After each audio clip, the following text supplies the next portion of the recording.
HTaren aurkako gure gaitzespen irmoa adierazteko, izan ere pasaden ostegunean jakin izan genuen zundaketak egiteko makinak sartu zituztela herrian, eta horren ondoren Estopatxete zundaketak ekimenetik batzar informatibo batera deitu genuen. Bertan bildu ginen 41 pertsona, haien artean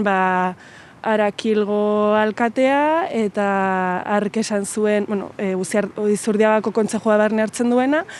eta berak esan zuen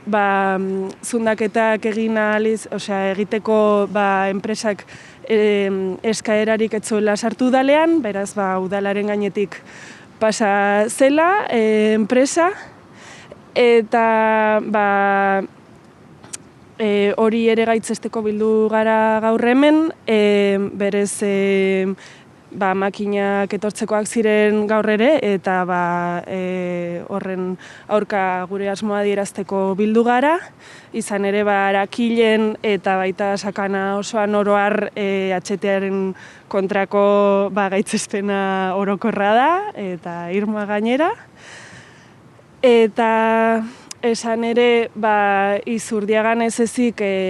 Urrizolan ere zundaketak egiteko mehatxuak ere badirela, baita Lakuntzan ere.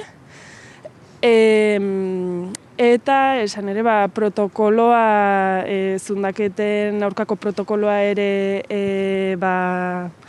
aktibatu dugula eta prest dugula, herritarrei egiten diegu deia, baldin eta makinak ikusi edo zundaketa baten susmoa izatea, Estopatxete zundaketekin